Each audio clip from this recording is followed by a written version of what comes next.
સુરતમાં છેલ્લા કેટલાક સમયથી નકલી પનીર વેચવામાં આવતું હતું તેનો ભાંડાફોડ થયો હતો। સુરત એસઓજી અને આરોગ્ય વિભાગના દરોડા હતા, તેના રિપોર્ટ આવી ગયા છે। હવે કાયદેસરની કાર્યવાહી શરૂ થઈ છે, ત્યારે બીજી બાજુ હવામાં પણ પ્રદૂષણનું પ્રમાણ છેલ્લા 5 દિવસથી વધી રહ્યું છે। કહી શકાય કે સુરતનો વેસુ હોય, અલથાણ હોય, ઉધના, પાંડેસરા, સચિન, અડાજણ, પાલ આ તમામ વિસ્તારોમાં કહી શકાય છે કે ધુમ્મસ અને સ્મોકનું પ્રમાણ વધી રહ્યું છે।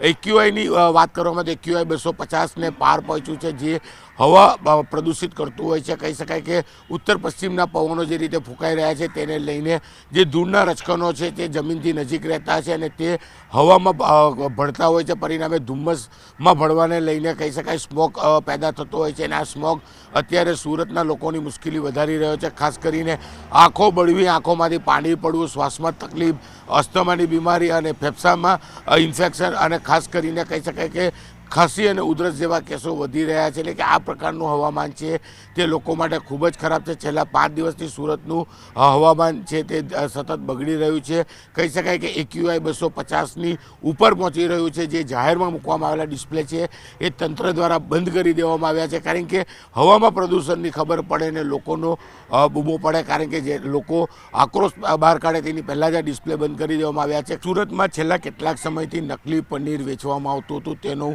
ભાંડાફોડ થયો હતો। સુરત એસઓજી અને આરોગ્ય વિભાગના દરોડા હતા, તેના રિપોર્ટ આવી ગયા છે। હવે કાયદેસરની કાર્યવાહી શરૂ થઈ છે, ત્યારે બીજી બાજુ હવામાં પણ પ્રદૂષણનું પ્રમાણ છેલ્લા 5 દિવસથી વધી રહ્યું છે। કહી શકાય કે સુરતનો વેસુ હોય, અલથાણ હોય, ઉધના, પાંડેસરા, સચિન, અડાજણ, પાલ આ તમામ વિસ્તારોમાં કહી શકાય છે કે ધુમ્મસ અને સ્મોકનું પ્રમાણ વધી રહ્યું છે।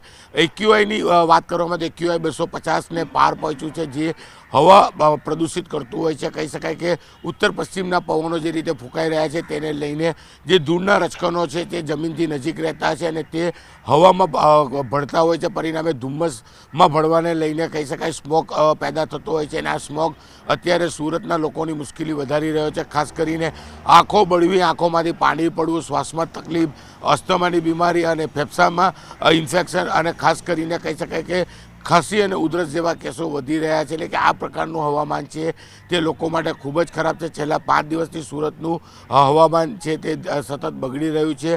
કહી શકાય કે એક્યુઆઈ 250ની ઉપર પહોંચી રહ્યું છે। જે જાહેરમાં મૂકવામાં આવેલા ડિસ્પ્લે છે એ તંત્ર દ્વારા બંધ કરી દેવામાં આવ્યા છે, કારણ કે હવામાં પ્રદૂષણની ખબર પડે ને લોકોનો બૂમો પડે, કારણ કે જે લોકો આક્રોશ બહાર કાઢે તેની પહેલાં જ આ ડિસ્પ્લે બંધ કરી દેવામાં આવ્યા છે। સુરતમાં છેલ્લા કેટલાક સમયથી નકલી પનીર વેચવામાં આવતું હતું તેનો ભાંડાફોડ થયો હતો।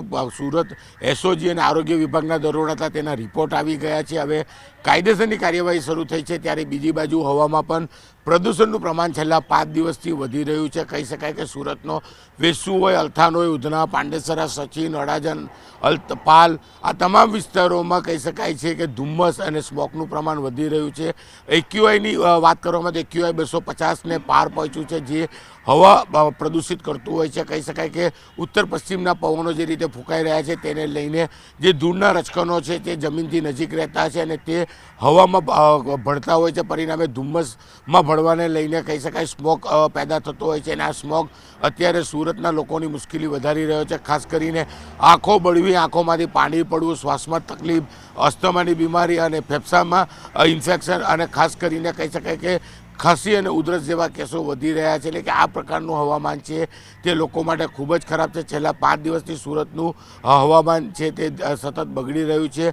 કહી શકાય કે એક્યુઆઈ 250ની ઉપર પહોંચી રહ્યું છે। જે જાહેરમાં મૂકવામાં આવેલા ડિસ્પ્લે છે એ તંત્ર દ્વારા બંધ કરી દેવામાં આવ્યા છે, કારણ કે હવામાં પ્રદૂષણની ખબર પડે ને લોકોનો બૂમો પડે, કારણ કે જે લોકો આક્રોશ બહાર કાઢે તેની પહેલાં જ આ ડિસ્પ્લે બંધ કરી દેવામાં આવ્યા છે।